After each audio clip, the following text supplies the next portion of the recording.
The pay-per-view, the dollars, I'm talking dollars, were the same as Joshua for Wilder in his first pay-per-view performance here. So he is going to become a huge pay-per-view star. You have a Mikey Garcia, you have an Errol Spence. All these guys, they believe in themselves and they want to be in an environment, or even broader, a Manny Pacquiao, they want to be in an environment where the sky is the limit. And pay-per-view offers that. If Floyd would have gone to one of those other platforms, do you think he would have ever made $200, $300, $400 million in one night? No, because you were captive. And nobody's watching. Nobody's watching. Yeah, if nobody's watching, how can you become a star? It's impossible. It's impossible. It's impossible. And that's all I'm saying. And again, it's no knock on the individual, but I had to respond, because anytime you talk about my fighter, I'm going to respond. And then I don't like the fact that he talks shit about a whole lot of people. That ain't none of my, that part ain't none of my business. But when you speak up on my fighter, I'm always going to respond. And the same thing I'm saying to, same thing I'm saying to you doing this interview, I would say it to him in his face. You always been like that, Leonard. Yeah, you always been, like, that's why people respect you, because you sell it like it is. That you don't say one thing in their face, another thing online. No, and that's why, again, we have, me and him are cool, you know. But again, you know, I get what he's trying to do, but you don't come to this side of the world burning bridges and talking shit about each and every promoter to try to get their fighters to come over there. It's like, you want to know, you try to work within what you got and understand the marketplace first, what you're working with, and then go from there. You know, and again, but you have to have the content, and when I mean the content, meaning the great fighters, the stars, and all that to make his situation, you know, to help grow his brand, and that I can't see happening, because the fighters, they you know, now that obviously we see what Showtime has been doing, been the leader in this for quite some time now. We see that Fox now, the deal with PBC, with these huge events that are going to be going on for the next few years, the ITV deal, the international deal. Again, these fighters have platforms to be able to fight, to be seen globally, and that's really what it's about. So, 2 questions to end this interview. Tevin Farmer will have to come to you guys to fight. You guys are not going to fight on his platform? Absolutely, and I repeat, there is no, under no circumstances is Gervonta Davis fighting on that platform. It makes absolutely no sense. And there was a comment, oh, well, he should be asking his promoter. Don't worry about what my fighter's doing, because we're good. We're good, and we have a plan. No fighter is getting ready to sell themselves short for a couple $100,000. You know, when there's upside here, when they could be making potentially tens of millions of dollars. Sure. You know what I'm saying?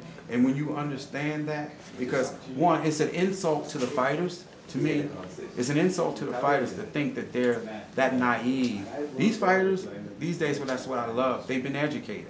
And Floyd has done a phenomenal job of leading the way and educating these fighters to say, hey, it can happen to anybody with hard work, dedication, the right team, and having a lot of luck too along the way. A big part in that education too. You know, but I'm modest. You know, I played it back and always have, but I mean, I've busted my ass, man. This has been my life. I've sacrificed everything for this. And saying that, let's not be modest. It's saying that what does it mean to you to bring some of these fighters up to a position where they do have this power to make their decisions? That's everything, because everybody know how I feel about that dude right there. I mean, that's my guy.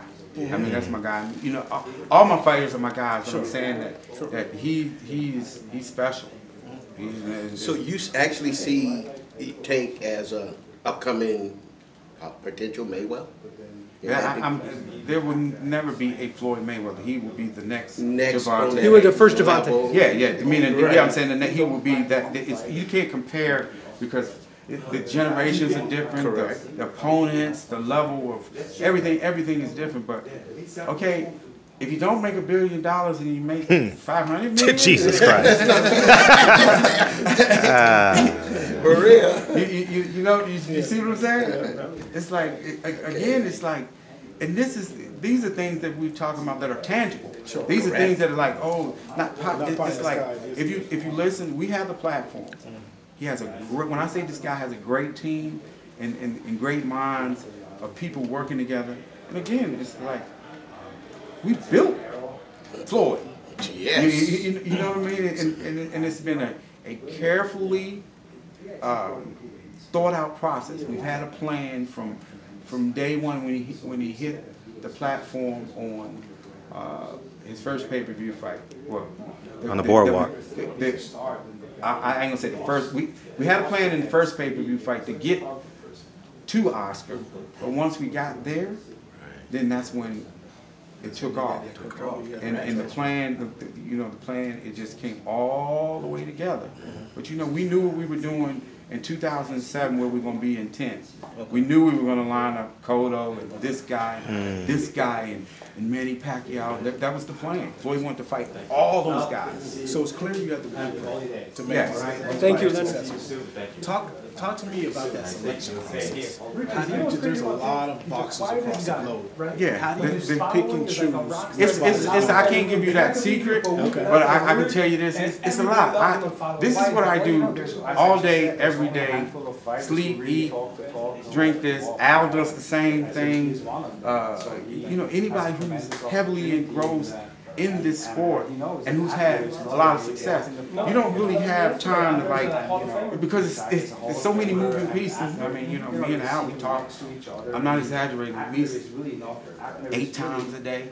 You know what I'm saying? And it's like we've made a lot of sacrifices with a lot of things, and again, just dealing with Floyd alone is 10 full-time jobs. With managing all of his portfolio, and at the level that he's operating at, and it wasn't an easy process. It wasn't an easy process. That's why we want to get him doing the right things that he can do to lay the groundwork and the foundation, and we're going to line each and every one of these guys in no particular order. And whoever we put in front of them, we're very confident that we're gonna get the job done. You're part of the pay-per-view king or the model. What was your initial reaction when Oscar said a couple of weeks ago that pay-per-view model is dead? Don't pay it no mind. He's just promoting the fight. I don't take anything personally that he says. He has some issues, and I don't want to touch on any of that. I mean, he's doing what he's doing, and it's nothing to really be going back and forth about. I mean, I know why he says things and does things, but that man right here, come here, Richard, all fight fans as well. This man right here is the one that built Golden Boy. Oh yes. That's the man. That's Dana White. That's right. That's the man who built Golden Boy. Right there. Anybody can tell you anything else? That's the man who built Golden Boy. Thank you. Yes, sir. Yeah, that's the man who built Golden Boy. Right. Hands down. I heard that comment out there. I damn near threw it. Two of the greatest right here. Two of the greatest right here, brother. I'm like, okay, first off, I was with Mayweather Promotions. We did a lot of events together, and this is the guy I was working with. Yes. And you know the real numbers. Yeah, of course. No, I mean, and again, I'm not trying to trash anything, Speak facts. but I'm just saying it's like, this is the guy Both that I was dealing the with. greatest. I mean, you And put this out is some the guy of the who was greatest at all- fighters. 2007, Both teams. 2014. This is the guy that was at all of every event. We on the phone. We working. Workouts and everything, press tour. Yeah, so I mean, to kind of disrespect him like that, I don't think. I'm just saying that. That's why I say what I said. That's why I said that this is the man that built Golden Boy. Don't all that other stuff that anybody else is saying. Again, I mean, the proof is in the pudding. I'm telling you that we were working together in these big events, and this is the guy I was working with. And the other guy wasn't there for the biggest one. I am. we already know that. We already know that. We already know that. And there's no disrespect or anything. No, but I think you got to defend home turf, though. I think it's important to defend home turf. I don't like to see people speaking bad on friends, and you know, when I know that it's not the truth. You ready to kick the door? We're there. Yeah, we're there. Every step of the way. Leonard, just on a personal, not so much personal, but what kind of actual promotions are you anticipating on putting out with the tank? What you mean promotion? Promotions, marketing, how you letting on? We have a plan. I don't think we need to.